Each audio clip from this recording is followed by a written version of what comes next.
Give us an intro, Steve. Hey everyone, thanks for hanging out with us today on Election Day. We are live now on Rockfin and D Live, and I am very pleased to be joined by both Jason Burmis and Whitney Webb. This is going to get, I'm sure, a little silly. So let's get right the hell into it. I saw the National Guard roll into Chicago this morning. Did everybody else see that too? They're in a bunch of places. Yeah. How many cities are we up to now with National Guard troops just hanging out at the ready? Too fucking many. That's how I feel about it. It's kind of a mess. Well, because the National Guard, there's the ones you see, but they also said nationwide that a bunch of the poll workers are are National Guardsmen in civilian clothing. Right. So you have some National Guard guys in uniform and some that are not in uniform in all of these cities throughout the country. So, that's fun. Well, I've got a lot of people out in New York City, obviously, and they're literally posting selfies on Facebook and Twitter and Instagram of, downtown Manhattan and other places around the city completely boarded up. It's the same thing in downtown LA. I have a coworker that lives downtown, and he's essentially been telling me, yeah, they're boarding up everything. They're boarding up every business. And then he's telling me how he might just go and stay with his family in Orange County because people are telling him that he has to be prepared to stay in his apartment the whole day to, maybe even the next couple of weeks if shit really goes down. So, yeah. Can I ask this for anybody, and let's see what the answer is here. Can anybody tell me the last time that a nation boarded up, a nation, not a city, not a state, in the light of any event, not just an election, just anything at all? I mean, is there a time in history, in modern history, that people throughout the country decided in large cities that, oh, fuck, shit is going down and we're boarding up? Is this unprecedented, or am I missing something? Oh, it's definitely unprecedented for the U.S. But, we have to keep in mind, too, that we have been, a lot of the reason I would argue for this is that mainstream media has been saying for the past several months, right, that it's going to be total chaos on Election Day, get ready, right? So people are responding to that. And, because of what happened this summer in the U.S., I think that's what, how people are reacting. But, there's so many different levels of fuckery going on here with all of this. You have to keep in mind, though, that the most important thing about this seeding of the narrative of chaos well before the election even happens is that narrative originates with intelligence front companies and intelligence agencies who were saying last year and also in 2018 that the 2020 election was going to be a chaotic clusterfuck, right? And so the fact that they've been promoting that narrative constantly in the lead up to today should tell you a lot, especially considering, when the intelligence agents or groups like the CIA tell you something's going to happen, believe them because they make it happen. They may blame some other group or whatever, but, they're telling you chaos is coming and blame X, Y, and Z. They're usually the ones that make that shit happen, right? So, just disconcerting to see it, playing out like a lot of us were kind of worried it would. Hopefully it doesn't get too crazy, but, they've definitely set up a lot of stuff on the ground that we can, if you guys want, I can talk a little bit about it because I did 8 hours of explaining all the stuff going on. Yeah, you did. With Ryan and the Last American Vagabond, put all the receipts out there, or whatever, sources, whatever you want to call it. About the stuff going on, but the National Guard deployments, the plans for all of the crazy litigation that we're going to see after the election day about, contesting the results, that it's going to be Bush versus Gore 2.0. This has all been set up by a web of intelligence front companies and Obama era national security officials, and all of this stuff. And the fact that Philadelphia and Pennsylvania specifically are going to be so crazy, and we're already seeing all this information about it being crazy coming out. The people setting that up specifically in Philadelphia are bad news and give a lot of ammo to people that want to accuse this of being or label this as being a coup by the Democrats or whatever, because one of the ladies who urged the people in Philadelphia and other cities around the country, right, to make a task force to protect the elections from Trump and all this stuff, is Mary McCord, who was responsible for the Crossfire Hurricane illegal FISA spying on the Trump campaign. So to choose her to be the lady going to all these cities and states and battleground states throughout the country, they knew that would make Trump supporters like super mad. Right? I mean, they chose her for a reason. And like I was saying, intelligence agencies are the one that were like, it's going to be chaos. And what do you know? I mean, they're choosing the agents of chaos, both on left and right, I would argue. And we can get more into that if you guys want. But I mean, this is just being set up to fail, you know? Well, not only is it intelligence kind of pushing this shit out there, it's also media really manufacturing consent for all kinds of chaos. You have people of independent media. You have punk asses like Cenk Uygur going and saying, well, there's no way Biden's going to win this unless if they cheat, unless if they steal it from us. And if that happens, we got to be ready. And it's like a single vote on election day hasn't been counted yet. And people in the media are starting to manufacture consent for some kind of like civil war, conflict of interest, because you have both sides declaring victory confidently, like just straight up, not even like, oh, you know, I think this person has the edge, straight up. No, this side is winning. And if not, it's because of cheating. So we need to, you know, stand back and stand by and shit. And we need to go to the polls and run over each other with hacked cars and shit. It's a clusterfuck. Yeah, that's a good way to phrase it. But, you know, a lot of this stuff going down is really dangerous. And they're trying to drive this into a place I don't think any level-headed, reasonable American wants. So, you know, we have to keep all of that stuff in mind. But they are really, you know, like earlier today, they tweeted out, it was like a major news organization. They were saying, if the news organizations declare Biden the winner, he will address the nation as the president-elect and start forming his government immediately. So the news organizations, meaning the ones that like Trump calls fake news all the time, right? They declare Biden the winner.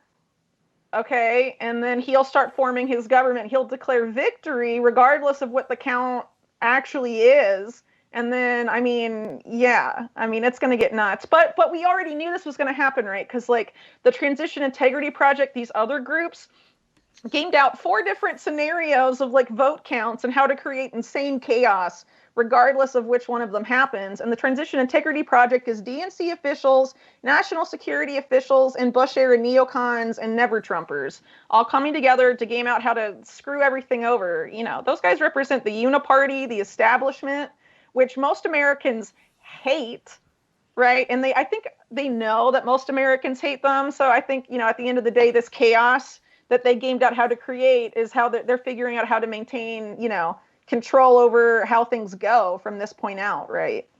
Well, I don't know if that made sense. No, it absolutely did. So since you brought up Philadelphia and Pennsylvania in particular, over the last 2 days, you saw Trump's rally. I mean, we're talking about tens of thousands. No matter what you think the real count is, tens of thousands legitimately showed up to that. Now, in contrast to Trump doing that amongst several rallies, obviously being more cognizant to Biden, being off the cuff, having legitimate people love him, and then Biden struggling to speak for 15 minutes off a teleprompter, getting his jacket wrong, doesn't even know he's not wearing a Philadelphia fucking Eagles jacket. How in the world how in the world, out of any state, could the media actually project tonight not only Biden winning, but Biden winning that state and, you know, making that a reality? Because I got to say this, if somehow Biden were to win the election and the media declare it for them tonight, I don't think there are riots. You know, I don't believe there are riots. And I think that, like you said, they've been getting us ready for chaos. So in a way, I don't even think that they're going to be able to rig it. They may be able to rig it to put, cast some doubt in people's minds, right? A few news organizations are going to lean towards Biden because, the votes they have now, and they know how many Democratic voters are the ones that actually voted from mail-in. So we're going to hesitantly declare it for Biden. We're not going to say he actually won, but they're going to sow the seeds of doubt and kind of like push the narrative, I would say, incrementally. Well, they're going to push.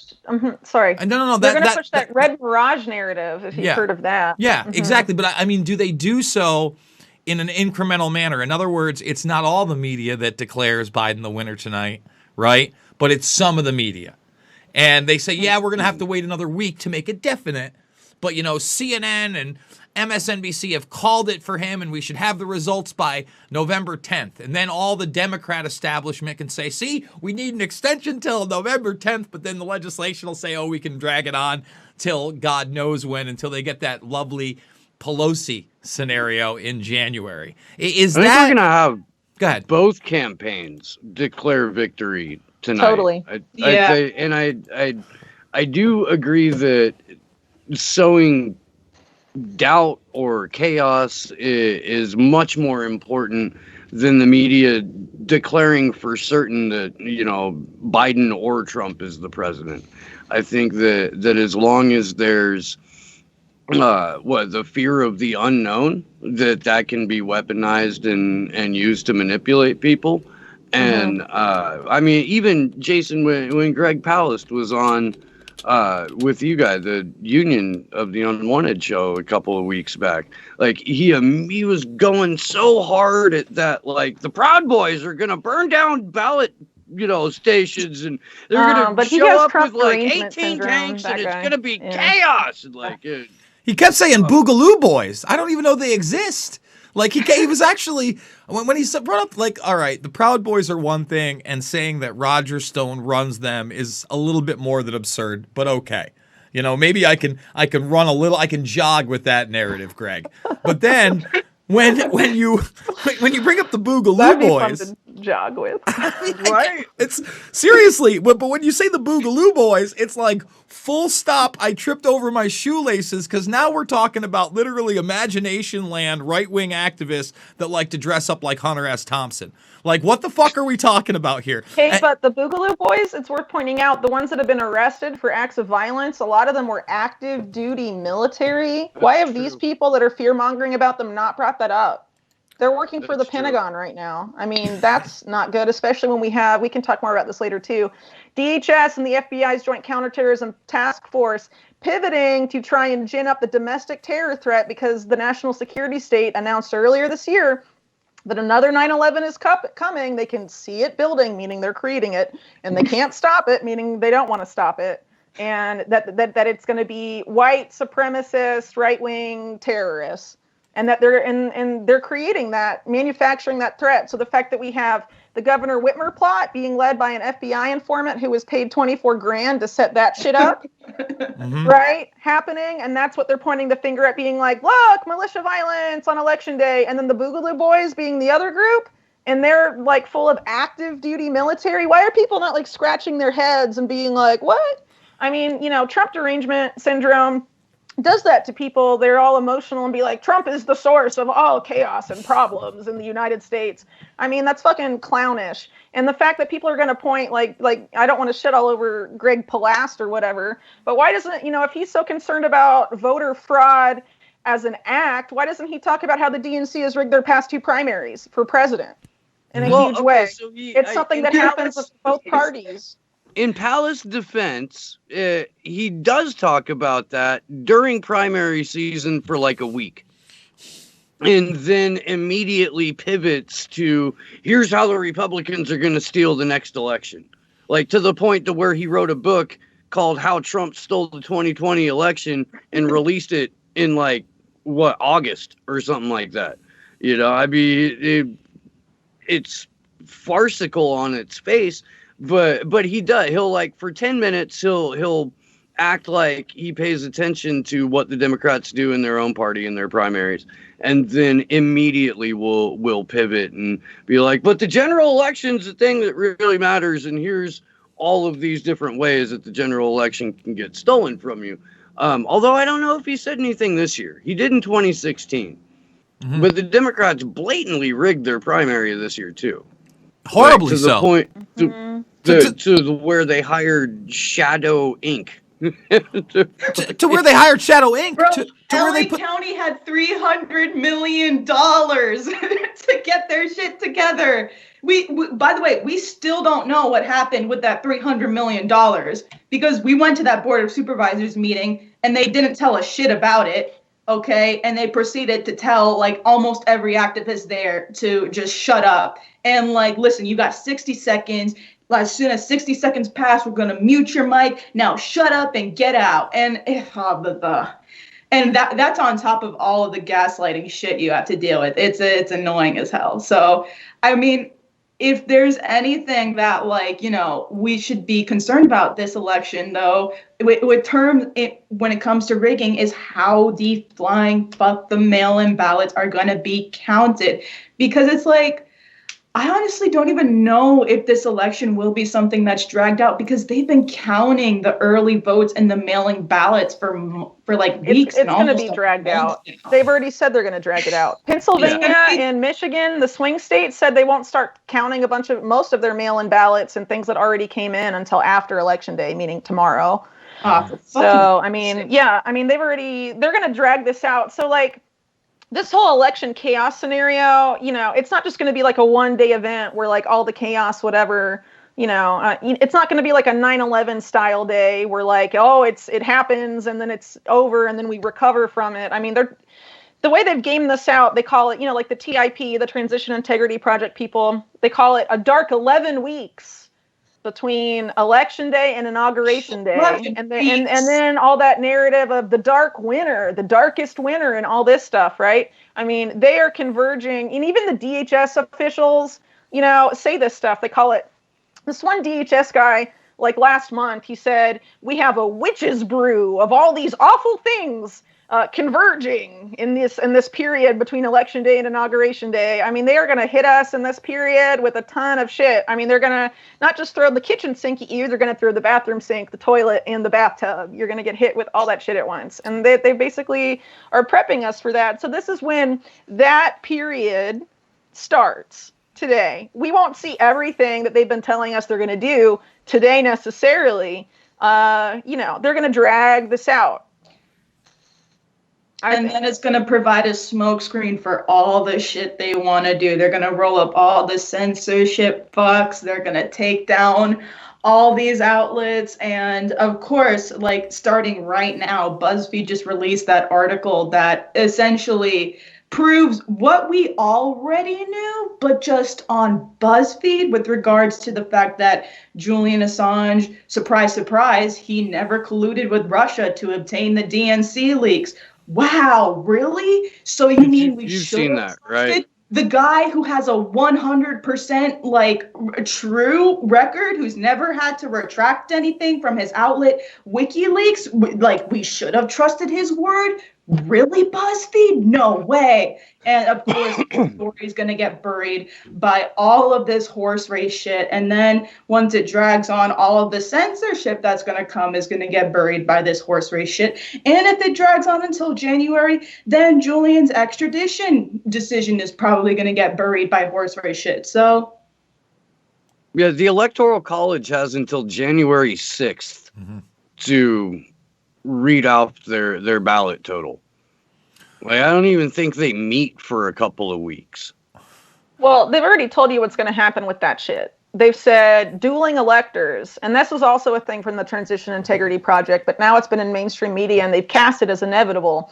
So basically what that whole dueling elector scenario is that in certain states that are set likely or expected to vote red, certain Democratic governors of those states, they named Michigan and North Carolina and a few other ones, that they're going to, those governors will choose a different set of electors than the one actually chosen by whatever vote counts are reported. And then they're going to send those to the Electoral College to vote as the governor wants, right? And that's going to create complete chaos. But that's what a lot of, you know, what this group wants, the abolition of the Electoral College. That's how they say Hillary Clinton lost in 2016 and we got stuck with Trump, right? Was because Hillary won the popular vote and the Electoral College is outdated. We need to get rid of it. I mean, we've heard that for the past 4 years, and now this dueling elector thing that started with the Transition Integrity Project has, been seeded into the mainstream media and repeated ad nauseum. Of course, it was first interjected into mainstream media by The Atlantic, whose editor-in-chief, David Frum, is part of the Transition Integrity Project. And, just been repeated. Like, I saw it like a day ago in Reuters. It's in Associated Press. It's in all these mainstream outlets. They're talking about dueling electors. Reuters tweeted out today, election words you need to know. And dueling electors was there. The red mirage, blue shift is there. These are a lot of the narratives that they're probably going to run with. But the whole dueling electors thing, the whole point of that, per how they gamed this out, is to force Congress to choose the president and the vice president. To have the House of Representatives select the president and the Senate chooses the vice president. And that may be how they end up selling this at the end of the day. I mean, we'll have to see how it plays out, right?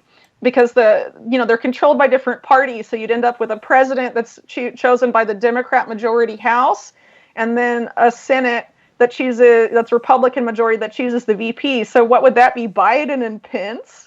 Ugh, Nuts, no, dude. Biden can't get in. Uniparty fuckery. Listen, no, Biden's a placeholder. I wanted to speak for a second to you talking about how they don't want the Electoral College, and that they've kind of perpetrated this myth, in my opinion, that Trump definitely lost the popular vote. I did this live on air, and anybody can do this today. As soon as they started recounting votes via the Jill Stein scandal, I believe it was in Wisconsin, Trump started gaining votes, and they cut that shit off quick. Before they cut it off, he had gained 131 votes, and that may seem minuscule, but when you look at a corrupt regime like Hillary Clinton, when you look like a John Brennan and a Clapper and all these people in the media military industrial complex, if you don't think they've rigged elections before, not only by ballot stuffing, not only by getting rid of ballots like we've seen before in this ballot harvesting method, but also digitally, I believe they did all those things in 2016 and failed because this guy is just that fucking mega popular. He is. He's a cartoon character on some levels, right? I mean, the stuff the guy says and does, as much as I don't like him, like I posted something yesterday and I caught some flack for it, but it was a compilation of Trump doing his dad dance, the little punch dance to Macho Man. And I'm sorry, if that doesn't fucking make you smile like this much, I don't know what your sense of humor is like or whether you're a human being. I mean, if you want to laugh at him and his diaper ass, fine. But the bottom line to me is it was funny. The guy has entertainment value. And, there are a few wins. The guy's far from perfect. But again, how many people are going to sit up on a stage against your opponent and go, Who put the cages up, Joe? Who did the cages, Joe? Like fucking no one. Like nobody. Like, so look, David Icke was on Alex Jones today. And I think, love or hate the lizard man himself, he's been the most consistent anti-war guy I've seen go through 2 decades plus of alternative media. And even he was saying today, I just can't imagine a Biden-Harris administration. He's like, I usually stay out of these left-right politics or, the lesser of two evils. But the bottom line is the way that the media has acted and the politicians have acted and the authoritarianism has come in, you can see their plan. And at the very least, Whitney, I'd say it's an accelerated one. I don't know how you feel about that. Yeah, well, I mean, there's definitely... I'm a big critic of Glenn Greenwald, but he did make a good point that the power structure that we've seen coalesce around Biden and Harris is Obama era and Bush era national security officials. Silicon Valley, which, by the way, Silicon Valley, people keep talking about it as a private entity, part of the private sector. It has merged with the state. Okay, it has merged with the national security apparatus.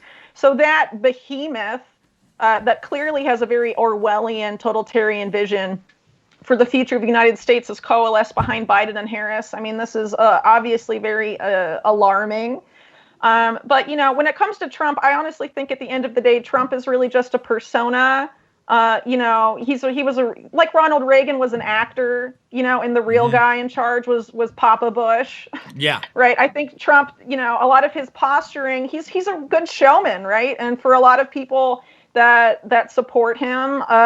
His rhetoric can be really convincing, but you have to look at what the people he's put in power have been doing behind the scenes. What has Goldman banker Steve Mnuchin been doing this whole time? Screwing over literally everyone that's not, in the 1%.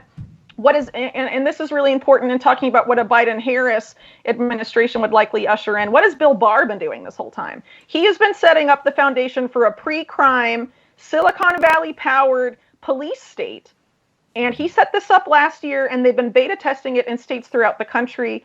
And it's supposed to be activated at some point in 2020 per his original plan announced in October of last year. And by the Biden-Harris ticket, they've pretty much said, not directly, but the people that fund them and the think tanks that are advising them and their advisors and all this stuff plan to enact police reform by basically giving all these high-tech surveillance toys to police, outsourcing a lot of policing to artificial intelligence algorithms and doing the same predictive policing shit, basically arguing that police brutality can be ended if we prevent less, or if we reduce the amount of police human or regular citizen interaction, and we put tech in there, right? And so obviously that's awful, but Trump's Department of Justice has been building that.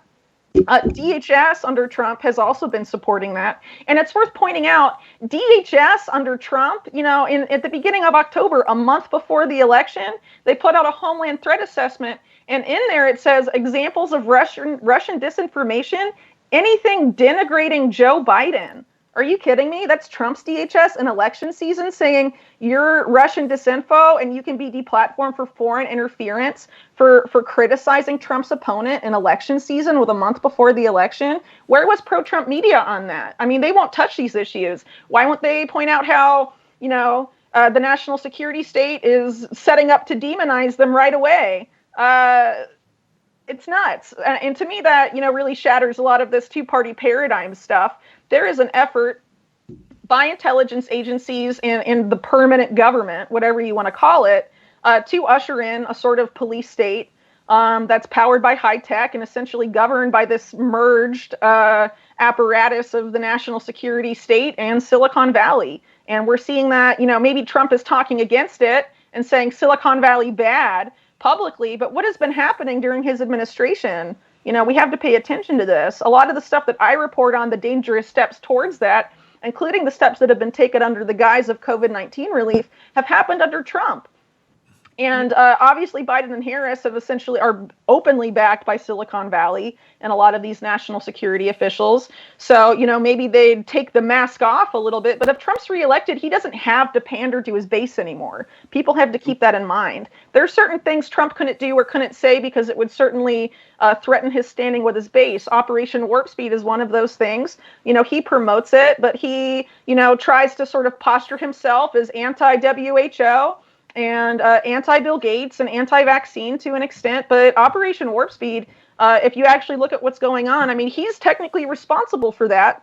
He promotes it and all that stuff, and that'll continue whether it's Trump or it's Biden. I mean, both campaigns have already said that, right? So, I think it, unfortunately, who's going to be better, who's going to be worse? I mean, I don't really know if it's really fair to make that distinction. We're going to get stuck with policies and that are going to basically enslave us, whether we get, Biden or Trump reelected. And I think we really need to start recognizing that's a real possibility and consider getting, thinking how we're going to fight against this system, because we're going to get it either way. Maybe it might take more time either under Trump, but he set up the foundation. So, I mean, will it be more accelerated under Biden-Harris? Possibly. But it looks like, 4 years, right? Before the next presidential election. We don't have 4 years to stop the shit that they're rolling out. So just to kind of, I was just going to ask, because you talked about Bush kind of running the administration under Reagan, and there's no doubt about that. If Reagan thought he had any power, that was kind of like, literally taken away as he was shot by John Hinckley, a Bush family friend, somebody whose brother was supposed to have dinner with Neil Bush the next night and then ushered into a limousine. Nobody look at that. Do you think in this administration in particular The hardcore wranglers are people like Pompeo that have been in there for some time, really since the beginning. And then you have someone like Kushner. Well, Kushner obviously even being in there before the administration, but then you also have Haspel, kind of the silent CIA head you haven't heard much, and then Bill Barr to kind of keep it all together with his connections over the decades. I mean, what are your thoughts on that? Well, I don't think it's as clear as it was. Ronald Reagan was obviously an actor that was chosen to be a figurehead for those interests, right? And then you had Bush Sr. being like, the real president. Like, I think, like you were pointing out, that ended up being pretty obvious to people. With Trump, I think it's less obvious, but we have to look at just like his history. Reality game show host, then he becomes president. He's really good at energizing his base, saying stuff, but his actions during president show that a lot of stuff he's not willing to challenge, whether it's the military industrial complex or any other number of things. And we have to keep in mind, Trump in the early 90s stood to lose his entire business empire and his public status and public persona, and he was bailed out by bankers. And one of those bankers was Wilbur Ross, and as soon as he became president, Wilbur Ross is installed as head of the Department of Commerce. Okay, so obviously Trump has in mind, I have to return favors to those people that bailed me out back in the 90s. And one of those bankers that bailed him out was interviewed during the 2015 Republican primary, and they were asked, why did they cancel so much of his debt? Why did they actually, take a financial hit to save Trump during that period of time when they rescued him from bankruptcy? And the guy straight up says, Trump is more useful to us as a brand and a persona than he is as a businessman. And I think people really have to keep that shit in mind. He's there to sell something. He is funded by people like Sheldon Adelson, who are crazy. If you actually look about like what they believe and what they stand for, he just got $3 million from Steve Schwartzman of Blackstone Capital, who is not a good guy, right? And is in bed with people like Eric Schmidt and like the globalists that Trump claims to oppose. Steve Schwartzman has all these business ties to China. So why aren't the China hawks that are supporting Trump over Biden, saying Biden's compromised by China, why aren't they complaining about Steve Schwartzman giving millions of dollars to Trump's reelection campaign? I think we really have to consider the fact that any politician that gets to the national level is compromised and is there to sell a persona and put a nice coat of paint on the agendas of the permanent government that are bipartisan, right? They don't have any ideology except expanding their power and control and screwing the rest of us over. And you don't even have to look that deep to find it either. Like, there's obvious the stuff on the funding side, but there's also the fact that this dude employed Elliot Engel, John Bolton, has Mike Pompeo as his fucking Secretary of State. Elliot Abrams has fucking torture porn Gina Haspel, and so there's so much that's just been covered in about the last 10 minutes, and I want to try to respond to some of it. I checked 120 GOP national security officials endorsed Biden. They're not, and that's not an insignificant amount. That just, I don't know, it further leads to the Carlinism that bipartisan means a larger than normal deception is taking place. Is one of my favorite George Carlin quotes. This is the 8 years of Kamala Harris, to me, is much more frightening than 4 more years of Donald Trump. And that's not just because, like, I'm a white dude. It's because I got you, Steve, on that. I got you, Steve. I'm Jamaican. We fucking hate her. When Democrats are in office like that, especially if they can weaponize identity, then all legitimate criticism is cast immediately. Or in Harris's case, it'll either be racism or misogyny. And there will be no other explanation for legitimate criticism whatsoever. And it will be immediately dismissed. And whatever token resistance we've seen from Democrats or the imaginary left that mostly exists on Rose Twitter, that's going to go away. That will go right the fuck to sleep. The anti-war movement died under Barack Obama, and it shouldn't have. Like, the amount of illegal wars that Obama started after he picked up the two he inherited are ridiculous. And there's no genuine, body of legitimate resistance for all of these illegal, murderous, fucking genocidal wars for fun and profit. That there's, I don't know, it's dangerous on its face to have somebody as close to the national security state as Joe Biden is to get, the possibility of him getting elected. Put in someone like Harris, who is nothing more than a dead-eyed servant, and you've got real problems. I've been trying to tell people for my entire adult life that Congress and the presidency are the public relations firm for the oligarchs who run the fucking country. Mm-hmm.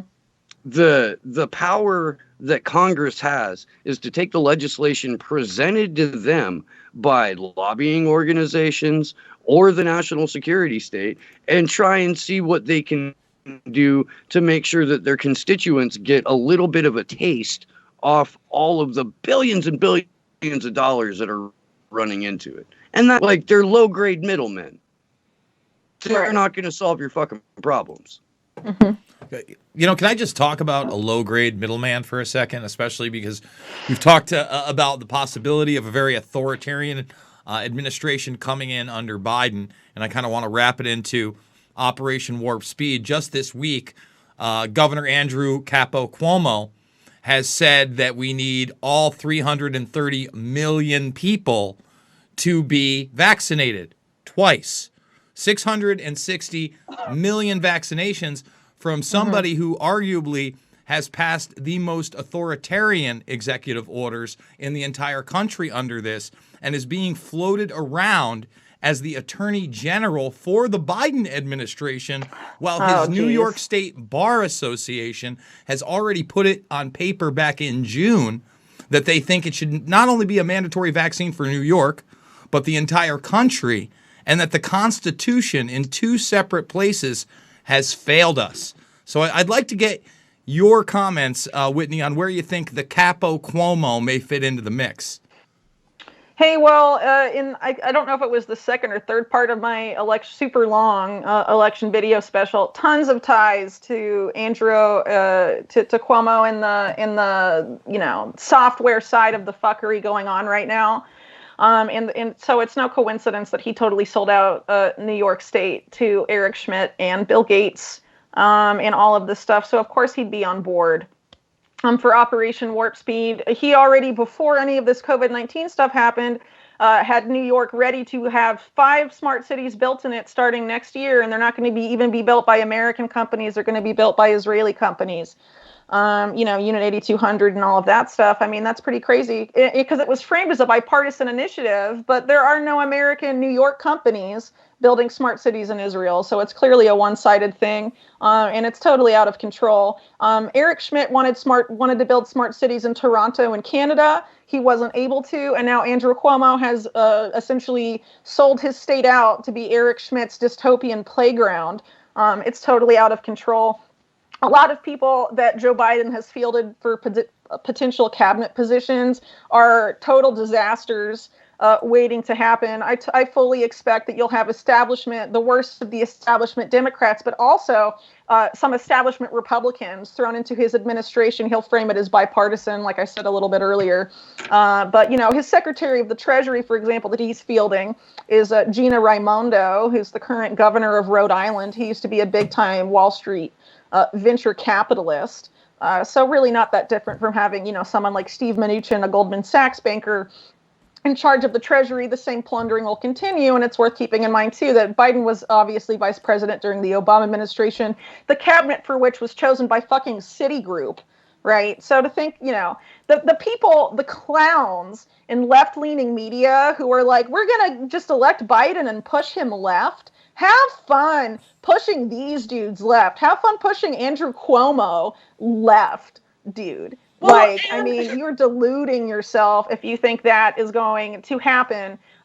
These people do not care. Biden has sold himself his entire career as being the guy that reaches across the aisle to partner with the worst of the other party. The guy gave the eulogy for Strom Thurmond, one of the most racist guys in the history of Congress, who, filibustered the Civil Rights Act for like days. A notorious racist. Other Democrats boycotted his funeral. Joe Biden gave the freaking eulogy. That's the type of bipartisanship Joe Biden means when he uses that term. So you can fully expect the worst of both parties in a Biden administration. I mean, it's going to be out of control. Andrew Cuomo is obviously an authoritarian, but you can get authoritarianism from the left and from the right, which I want to stress. But I think Biden and Harris have pretty much signaled that, they'll be as authoritarian as possible, a very mask-off type of scenario. But you have to keep in mind, Trump was like, a mask-off type of politician or president when it came to foreign policy and Americans' imperial wars, openly saying we're going there to take the oil and stuff like that, right? So I would argue that Biden and Harris will be a mask-off approach when it comes to just blanket authoritarianism, but to think we couldn't get that under a re-elected Trump administration, I think is super naive. So that's why I'm saying we have to think about, looking at this through a different paradigm. We can't be like, oh, we just have to wait till 2024 and we'll get the right person in office then. We don't have 4 more years to solve this shit. We have to, the people have to start getting local and building systems, because the state is going, it's going nowhere. They don't care about you. I mean, the World Economic Forum, which is, obviously going to drive a lot of the stuff, particularly for Biden and Harris going forward. I mean, the way they framed the 4th Industrial Revolution and global reset, they're basically like, well, we're going to create this crisis and you're either going to starve or you're going to survive, is how they're framing this stuff. So, buckle up, because that's what the elite are trying to set up here. And if you think, the Democrats are going to help out Americans facing this massive wave of evictions that the country's about to experience, it's going to be the regular people, your neighbors, your communities coming together to pull us out of this. Stop looking for a political savior in the Oval Office. It's not going to happen. And a lot of big, Rose accounts and members of the, alleged independent media, they've already proven themselves to be absolutely shite on making sure that these issues get the proper attention they need and making sure that they hold elected officials accountable. Because I'm already seeing people going around like, don't worry, progressives, hold your nose. We can wait 24 hours and then we can criticize Biden after we sheepdog for him. It's like, are you fucking kidding me?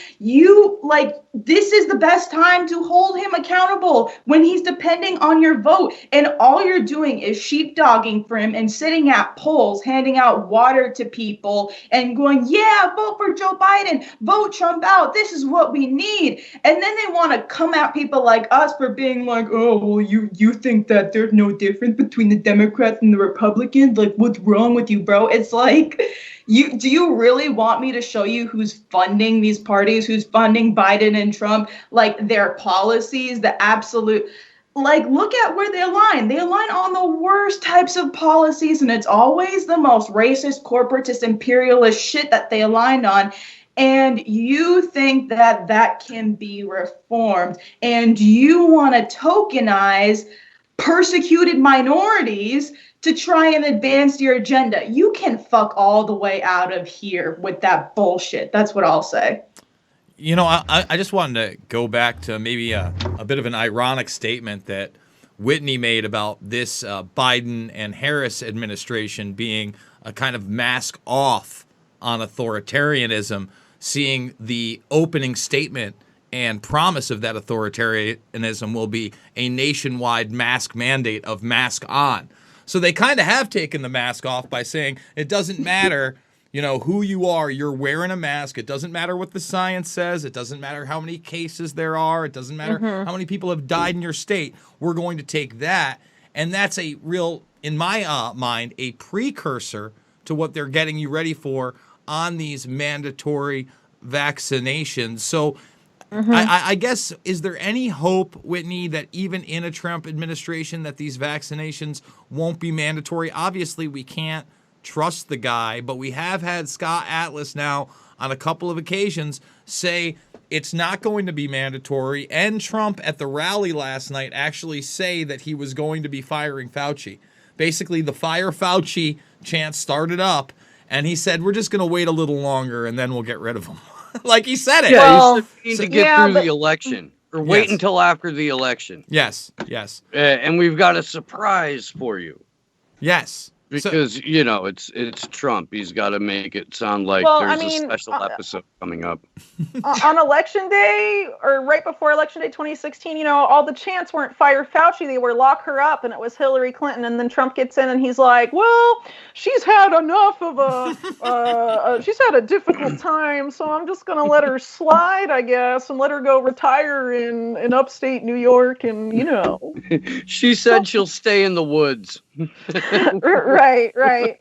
So, I am super cynical for people that don't know me. So I'm obviously going to assume it's a rhetorical ploy by Trump. Fauci is not an easy person to fire. He's been there, 40 years? Mm-hmm. Those types of permanent bureaucrats are not necessarily easy to get rid of. I would really hope so, but I think it ultimately comes down to his base and how much his base, if he is reelected, would, a lot of Trump's base have weapons. You have to keep that in mind. Would they, wave them around and be like, no, for something? I don't know. Or maybe it will be QAnon, trust the plan, go back to sleep. Sort of, what they're doing on the left right now. Like, oh, don't worry. As soon as Biden's elected, you can all go to sleep. And, Mama Jill Biden and Papa Joe Biden will take care of you and rest easy. I mean, there were people on Twitter saying that, calling, Joe Biden and Jill Biden the new mom and dad of the United States, like we're all fucking children. Mm-hmm. Right. So, that's like, QAnon for the left, basically. Trust the plan. You can go back to sleep now type stuff. I don't really know what's going to happen. But, you have to think about Operation Warp Speed outside of the political dimensions. Look at it as an economic thing and look at these vaccine companies. You were saying how Cuomo has said, oh, yeah, we need like 600 60 million plus million. Yeah. Okay. Well, the Operation Warp Speed's already bought 800 million doses. You think they're not going to use them after dropping all that money? Those vaccine companies want to get paid, and they're going to get paid well. And they don't give a crap who's in the White House. You know what I mean? That's why they have someone like Moncef Slaoui in charge of all that stuff. Moncef Slaoui has all these conflicts of interest with Moderna, Google, all of this stuff. You think he's just going to fold over and be like, well, it's not mandatory. Oh, how sad that such a small percentage of people actually want the vaccine. Even in a Trump administration, if they don't mandate it and force you to take it, it's very possible it could be like a soft core way of forcing people to take it. Oh, you want to be out in public? You want to participate in your jobs? You want to go back to school? If Trump keeps up this whole thing of the states decide, we could definitely see that in most places across the country. Obviously that would be preferable to mandating it. But, at the end of the day in the United States, regardless of who's in office, the corporations win. And that includes pharmaceutical companies and vaccine manufacturers. And you have to keep in mind, too, other big players in Operation Warp Speed. You have the NSA, DHS, the FBI, Google, Oracle, Palantir. It's a vaccine campaign being run by the national security state. Okay? I don't know how much control Trump has over those people necessarily at the end of the day, or any president would, regardless of who's in office and what they say and whether they're a good person or not, right? We have to think about who is the real government in the United States and who has been the real government, at least since the 60s, if not earlier. And a lot of times, intelligence agencies, the national security state, they get what they want. And of course, the national security state has very deep and enduring ties to the pharmaceutical industry. That's why you had, Donald Rumsfeld, before he was Secretary of Defense under Bush, was a big time pharmaceutical, was leading Gilead, right? Yeah. So, it's no surprise to see them teamed up here in Operation Warp Speed.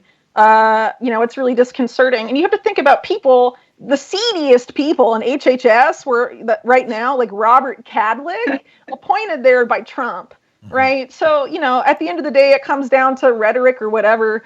I mean, if mandatory vaccines is like your live or die issue and you feel like voting in this election will have an impact on that, I mean, obviously, Trump looks better. But I mean, we have to plan for the worst. You don't want to be caught with your pants down with all this crazy stuff going on right now. So based on how things look publicly in terms of rhetoric or whatever, well, sure, on the issue of mandatory vaccines, Trump looks better. But I mean, how much do you want to take his word for it? So when you were talking about firing Fauci and the difficulty there, and then really this military industrial complex, this intelligence community that's kind of mounted up against him. Now that we know that the FBI had at least one of these Hunter Biden laptops, because now we have reports of a second one, since before he was impeached, what is the litmus test for somebody within the Justice Department, the FBI, the CIA to actually be charged with treason and go to pound me in the ass prison? Because I just don't see it. I can't imagine that you would have a laptop with all the evidence in the world that the Ukrainian corruption was real and that the prosecutor had every right to look into it and that you have every right to ask that world leader about that corruption and this impeachment go through, that be in the FBI's hands and then nothing is done. And the only reason it comes to fruition, not only in the public arena, but apparently to the president's people, who's supposed to be the executive in chief, is because you had a leaker from the inside. It looks that way. I don't know that I buy the story that, the guy at the computer shop made a copy and then contacted Giuliani's people after the fact. That seems a little suspect to me. What's your thought on that whole situation? And I'd like everybody to jump in on this one. Well, I think the FBI exists to cover up the crimes of the elite, not to actually investigate everything. They knew Epstein and Ghislaine Maxwell were trafficking kids and involved in the sexual assault of minors back in 1996, if not earlier. And they covered it up this whole time, right? This is what they do. The 2001 anthrax attacks, for example, the FBI investigation, their lead investigator at the FBI filed a whistleblower lawsuit saying it was a giant cover-up.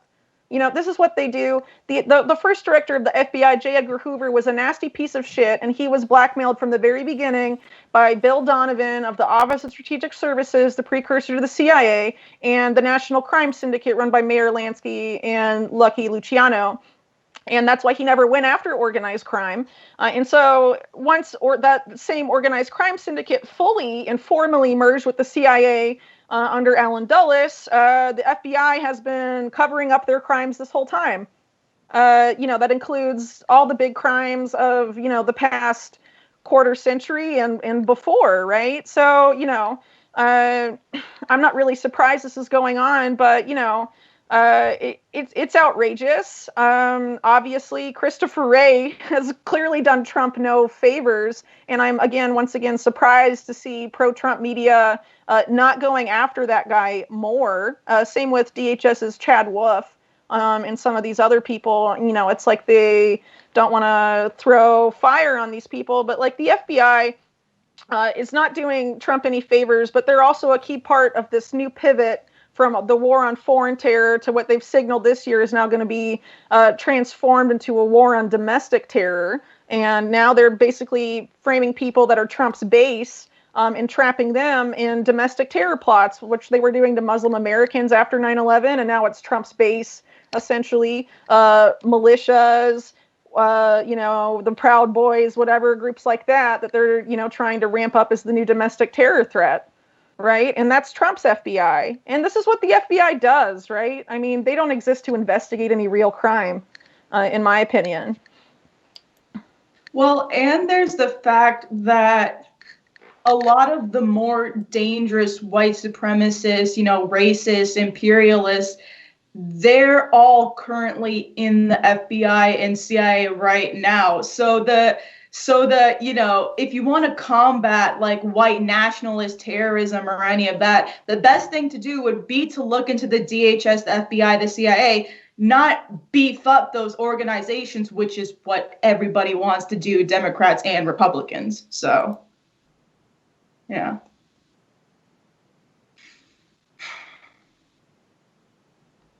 Steve, you're muted. Yeah, you're muted.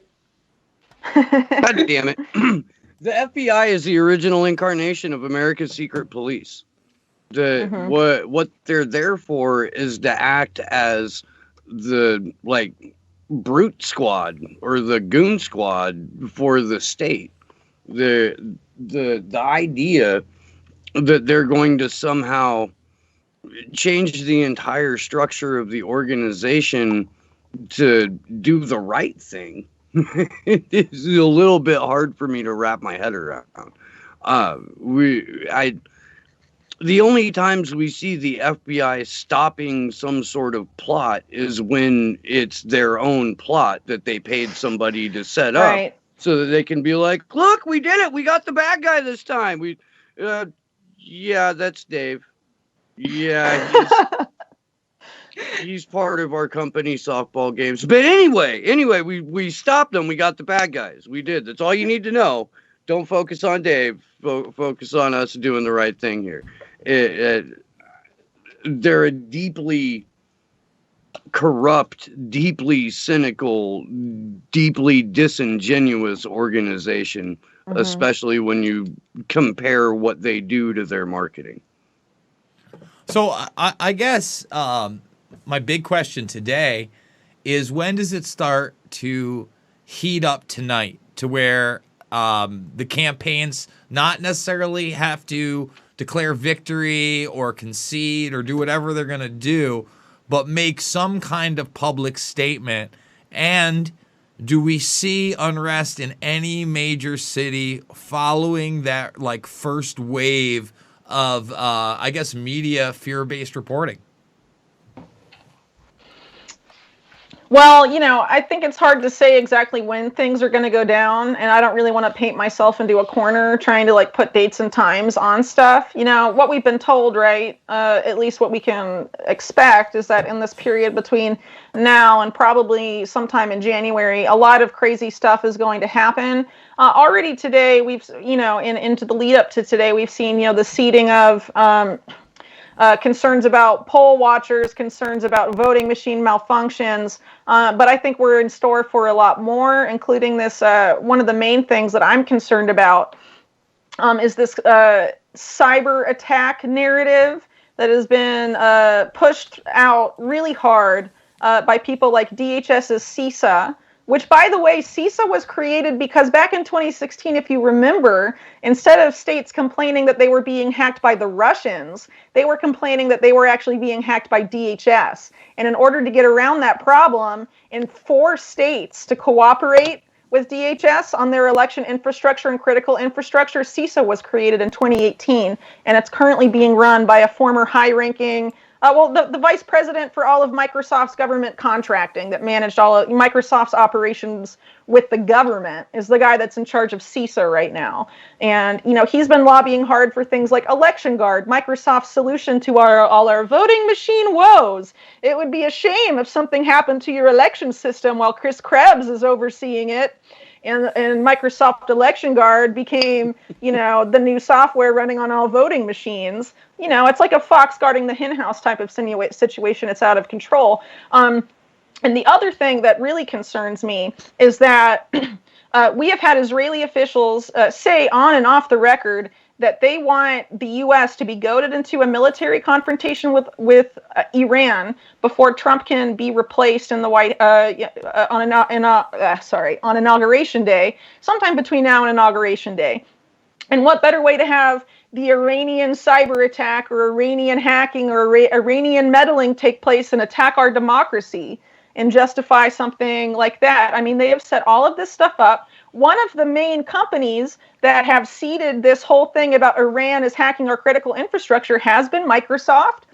They have done so with releasing little, if any, public evidence, and it's not convincing what they have, the statements they have made, and things like that. And of course, the other side are people from Israel's NSA equivalent, Unit 8200, which of course have numerous tech companies that they have produced that maintain close ties to that intelligence agency, even though they're part of the private sector. This includes companies like Cyber Reason and numerous others, including Clear Sky Security. I mean, there's a whole web of these things. And if you want more information on that, I'd recommend you to look at parts 1 and 2 of my election special with Ryan Christie on. But I mean, basically, you also have the lady in charge of NSA, cybersecurity, and cyber command, also protecting critical infrastructure. She's married to a board member of AIPAC, the very powerful Israel lobby, and her parents were saved from certain death by Benjamin Netanyahu's brother. Right? So, like, that's pretty crazy when you have Israeli national security officials saying, yeah, we want the U.S. to go to war with Iran pretty soon. And then you have these same agencies warning, the NSA, run by that lady I just mentioned, and then DHS's CISA, releasing all of these warnings in the past month saying stuff like, Iran is meddling, get ready, Iran's doing this. And then you have Google and Microsoft also come out and say Iran tried to hack a presidential campaign. Iran tried to hack people's Gmail in the U.S. and all of this stuff. You know, I mean, it's really alarming. And could we see something like that happen? And then, you know, because of the social media censorship, where's independent media going to be to push back on that narrative and question if it really was Iran or not? And the fact that they've been drumming this up so hard in just the past few weeks really alarms me, and the fact that we have people that would be very willing to blame Iran in charge of this stuff freaks me out. And also, you have 2 former NSA directors that get paid, that have been paid off by Team 8, which was set up by a former Unit 8200 commander with Eric Schmidt of Google. Right, Mike Rogers, former NSA director, former head of U.S. Cyber Command, works for Team 8. And NSA people, when he was hired, were like, I can't believe he took that job because it's essentially run by a foreign intelligence agency. And they hired him because not because, you know, he's a nice guy or whatever, but because he knows all about the weaknesses in our critical infrastructure. That's what NSA officials were saying when Mike Rogers was hired by this stuff, or by that group. I mean, you know, it's nuts.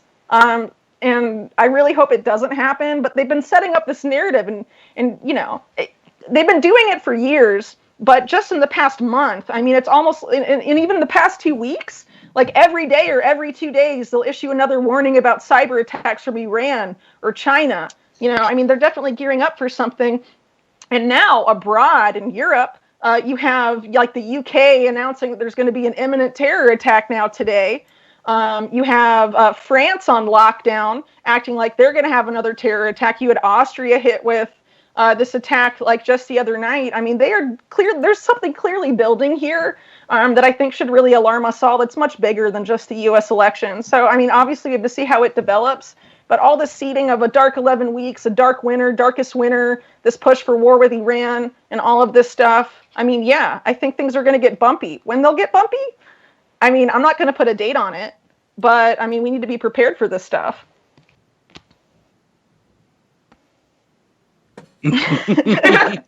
Sorry. Anyone want to chime in? Just total fucking silence. I mean, you know, you're gonna follow that. I would imagine around prime time this evening that both campaigns will come out and make a statement. And like we started off the show talking about, the main important thing is ensuing chaos, uncertainty, and the fear that is generated by people not knowing whether or not they've got, 4 more years of Trump or 37 minutes of Joe Biden and then the remaining years of Kamala Harris. I don't even think Biden would make it to his inauguration. I don't think so either, really bro. don't. I don't either. I think we all agree on that. Yeah. Yeah. I think that's a reality. I mean, again, how long did you see? I talked about the Philadelphia thing. Did anybody catch when Barack Obama tried to call him out 3 separate times? Yeah, and then, I saw that. And then at the end of it all, which was already kind of just like this barrage of terrible and just clunky moments, he forgets that he has to wear a mask because that's the show. And like Barack's got to like stop him and make sure he has his mask to walk off with the whole thing. I mean, the guy can't even run on his one campaign promise that everybody's going to be masked up. On top of that, I keep saying this because I can't believe it hasn't been a major news story by anybody. But in these ads I listen to on the radio, I'm in the Quad Cities, so there's a ton of local ads and presidential ads. It's Joe Biden saying, if and when this country's ready to go back to work. And I just keep thinking to myself, what the fuck do you mean if? What is this if talk? Like we're talking the robots. like that is a ballsy statement to run on. Like people are like, yeah, maybe if we're ready to go back to work. At what point do you say this guy has a 4-year term in office and work is necessary to live? I mean, is that just the next step in this Orwellian celebritard? He doesn't know what he's saying, though, Jason. Yeah, do you want to take him at his word? I do think the Democratic Party is going to try and push some sort of UBI that, basically eliminates the shitty social safety net that we currently have. And I think that, there will be a redefinition of work that only serves to punish like 95% of us. I think in order to get their technocratic panopticon, thank you for that, Whitney, by the way. I think in order to achieve that, they've got to fast track automation, fast track a very conditional UBI. They've got to create this sort of like, I don't know, but half paid peasant class that doesn't really do anything.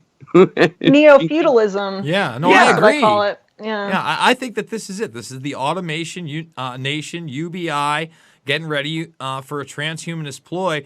And though it hasn't really been headlines much, they're touting the success of Starlink as they've now started to beta test some of the speeds in rural areas. And I mean, they're not super impressive, but the Starlink internet in, rural places in, Montana, I think they said, they're getting 100 megabits per second, which is my old landline over at Time Warner. That's pretty good. It's definitely good enough for me to triple stream. If I got 100 up, or even if I got 10 up, so 1/10 of that.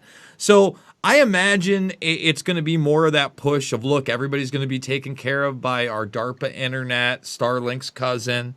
That's going to be part of it. And you're just going to have to take certain, vaccinations that'll eventually interface with your Neuralink or whatever the fuck else they're selling to you 15 years from now.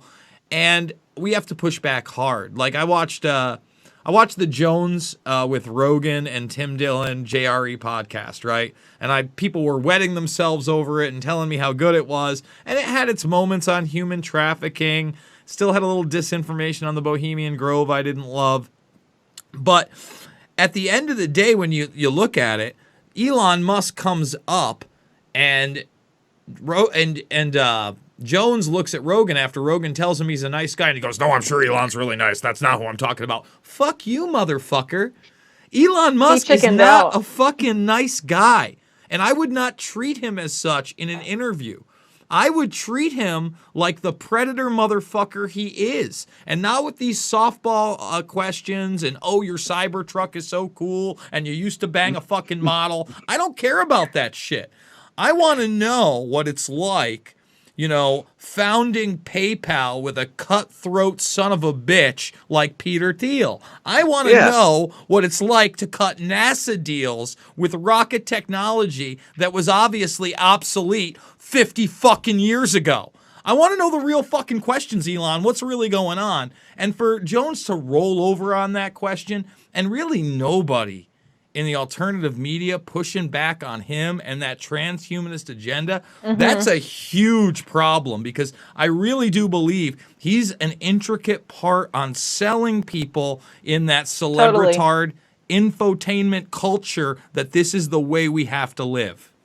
Absolutely. Yeah, well, if you look at Elon Musk and you also look at Peter Thiel, let's do Peter Thiel first. So Peter Thiel, right? He frames himself as a libertarian. And if you listen to him when he talks about why he made Palantir, he was like, well, if we didn't make Palantir, worse people would have made Palantir. And because myself and Alex Karp made Palantir, we made sure that there were privacy protections built in from the very beginning, right? And so those privacy protections they're talking about is that you have to have a certain level of clearance to be able to access more and more information or whatever. And that's how they try and frame it.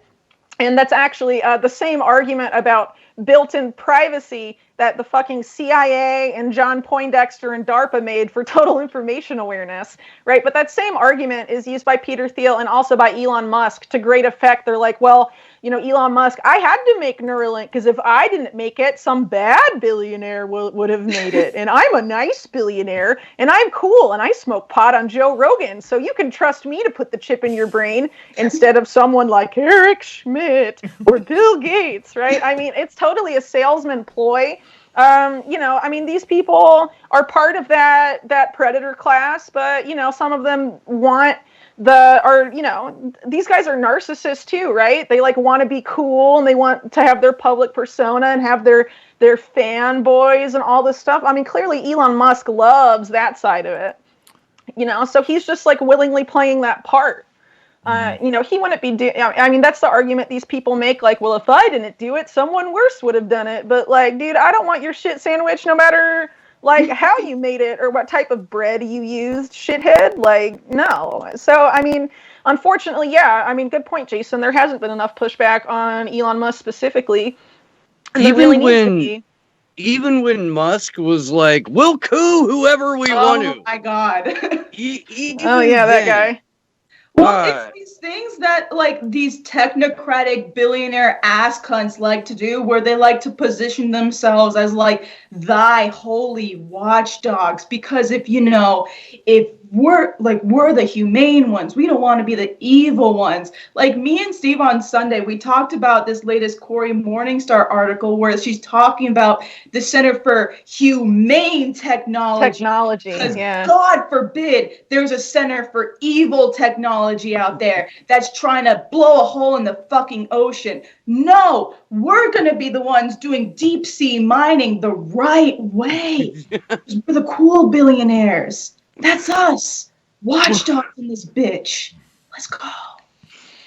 They've granted 1 million fucking claims to deep sea mine. 1 million. And it's the people who wanted deep sea mining the most have now that's Benioff positioned himself as the watchdog for the whole thing. And you've got to go through them. You've got to go through Benioff's Ocean Institute or whatever he calls it in order to be approved for this process. So it's only going to be his friends. It's only going to be his allies who get approved for this thing. And then, yeah, what the hell is going on in someone's head when they're like, I'm going to rip a giant hole in the ocean floor to suck out all the creamy goodness inside? I'm not sure if you guys are aware of this or not, but drilling giant holes in the ocean probably isn't a good idea for anybody. It's probably Steve, not. I'm for good things and against bad things. Well, Biden, good things, not bad things. Orange man bad. Orange man bad. Don't vote bad. Vote Biden. Do you think he could actually get that out in a sentence? I don't know. That'd be tough. At this point, I'm with Jason. Well, Yeah. We'll see. It's almost like if he does declare victory tonight, obviously the media will that speech will rule. Yeah, well, that's what I'm saying. It's the media will cut 2 quick sound bites on it. Fucking Joe Biden gives fiery fucking speech as he, takes in it. Yeah, but you watch it. I beat George and I'm gonna go golf and candy for everyone. That'll be the Joe Biden victory speech. Mitt Romney never stood a chance. Where I come from, bastards.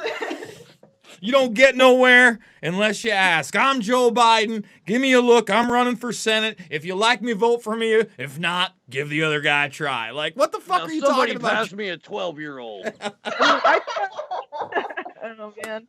I mean, I thought like Jeb Bush's like please clap moments were entertaining last cycle, but the Joe Biden gaffes have really been a small gift for those of us that know we're fucked either way. Dude's wandering off stage when the camera's on him. I mean, I hate to Steve, laugh. I just gotta wander off stream right here real quick, but I'm gonna keep talking to you.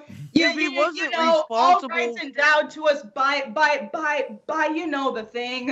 You'd feel bad for him if he was your grandpa, right? Like use, right? To like roll him out here. If he wasn't such a shitheel, like it would be, he would be a sympathetic character, and you would have taken his car keys away like 3 years ago.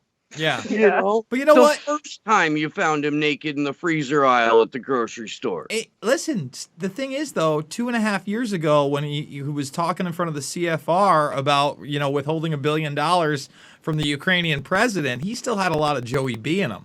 But then you fast forward to the primary debates, and a point I didn't get to get out because we kind of moved on when we were talking about election rigging and not speaking about the DNC, and you guys started basically talking about the vote. How about the fact that the media didn't even push him as a front runner and instead pushed people like Pete Bootlicker, Grandma fucking Oatmeal, Amy Klobuchar, and others, and they all just decided in a coordinated effort when they were beating the shit out of him in every poll in every other state to just say, we're going to have it a day. We're done. We're done. We're gonna get out. We fixed it, and now Biden beats Bernie with our rigged bullshit, and no one's really going to be able to check any of these votes, even if he didn't win because COVID-19. I mean, we didn't even discuss that weird aspect. Mainstream media kind of recycled their candidates and tried to like go through cycles of pushing a different candidate on us. Like I think first it was Kamala, and then she got people found out about her, which warmed my heart. It warmed my half Jamaican heart to see Kamala get exposed the way she did. And then I think after that it was Pete, and he's just a fucking CIA lab rat, so he fizzled out. And then it was Warren. And then, of course, Warren decided to go and criticize thy holy Bernard Sanders. So Rose Twitter completely canceled her ass. And then, now they don't know what to do at all. So it's like, all right, guys, call it a day. Drop out, vote for Joe Biden, get a call from Barack Hunt Obama, and let's make this happen. They rigged primaries for Pete Buttigieg, and then we're like, go vote. Tell Pete to go drop out. Like, why'd you go to the fucking trouble of rigging Iowa for Pete Buttigieg just so you could have him like 3 days later be like, all right, I'm out. Joe Biden's clearly the guy. I mean, yeah, I just won a couple of states, and yeah, no, he's in 5th place.